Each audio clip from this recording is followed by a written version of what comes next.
낭독자 이준우입니다. 매일 그리운 사람 있기에. 고향 제주도 서귀포에 어머니를 뵈러 가던 날이었습니다. 그날은 폭설이 내렸습니다.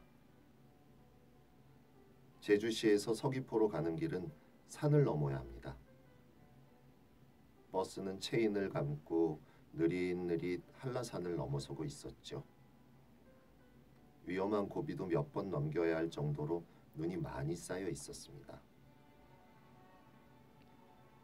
버스가 한라산 중턱쯤 다다를 때였습니다.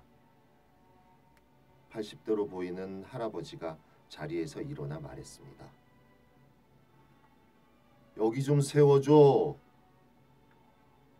기사가 걱정하며 말했습니다. 할아버지 오늘도 가시게요? 하루 좀 걸러도 되잖아요.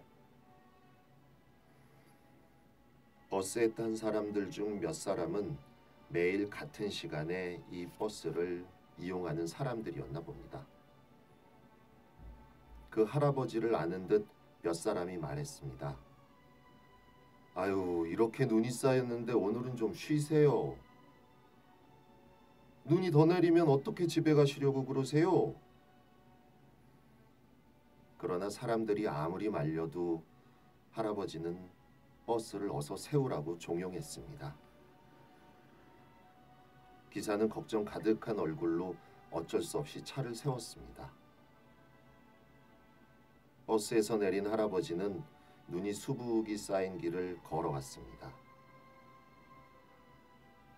할아버지는 그 폭설이 내리는 날에 산 중턱에 내려 어디로 가시는 걸까요?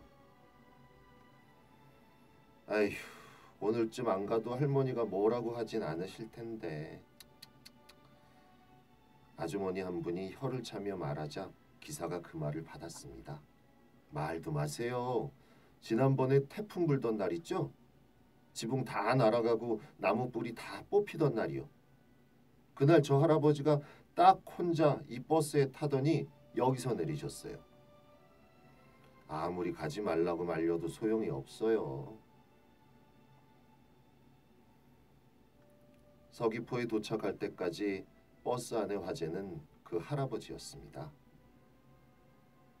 3년 전 할머니가 돌아가신 후 할아버지는 한라산 중턱에 있는 할머니의 무덤까지 하루도 빠짐없이 찾아갔다고 했습니다. 그리움은 비가 와도 바람이 불어도 눈이 와도 휴식이 없습니다. 기다림은 만날 수는 있는 그리움이지만 그리움은 만날 수 없는 기다림입니다. 그래서 기다림은 길수록 아름다워지지만 그리움은 깊을수록 슬퍼집니다. 할아버지의 그리움은 슬픔입니다. 누구의 발자국도 닿은 적 없는 하얀 눈밭에 할아버지의 발자국이 찍혔습니다. 그 발자국이 마치 천상으로 가는 지도처럼 보였습니다. 할아버지는 할머니의 산소 앞에 다다라 어떤 인사를 건넬까요? 여보, 임자, 나왔어. 좀 춥지? 아, 야단 좀 치지 마. 집에 있으면 더 괴로우니까 왔지. 임자를 하루라도 안 보면 내가 못 살 것 같으니까 왔지.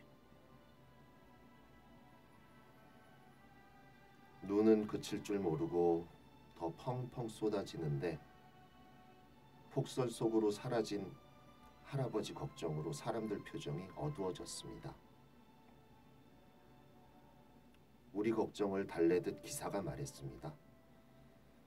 돌아오는 길에 할아버지 태우고 갈 테니 걱정들 마세요. 마음이 깜깜해지면 언제나 등불을 환하게 켜주던 그 사람이 이제 없다는 사실.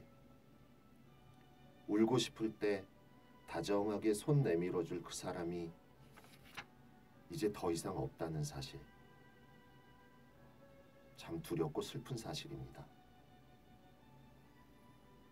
사랑의 시작은 분명히 인생의 아름다운 사건이지만 사랑의 끝은 인생이 닿는 날까지 도무지 기록이 되지 않습니다. 끝났다고 인식은 하면서도 가슴 속에서는 끝낼 수가 없기 때문입니다. 혹자는 말합니다. 사랑을 하지 않고 아프지 않는 사람보다 사랑을 하고 아픈 사람이 훨씬 행복하다고. 하늘이 두 사람을 갈라놓은 후에도 결코 그 사랑을 버리지 못하는 할아버지도, 하늘로 가서도 여전히 그런 사랑을 받는 할머니도 부러웠습니다. 한번 뿌리를 내리면 언제나 그곳에 서 있는 나무처럼 오직 한 곳만 바라보는 사랑. 그 사랑의 비결은 무엇일까요? 아마도 첫 마음을 기억하고 간직하는 일일 것입니다. 매일 아침 세수를 하는 것처럼 매일 아침 사랑도 맑게 닦아보는 일일 것입니다. 그래서 매일 새롭게 그 사람을 간절한 마음으로 사랑하는 일, 그것이 그토록 애태우며 만나기를 소망하던 그 첫 마음에 대한 예의가 아닐까요?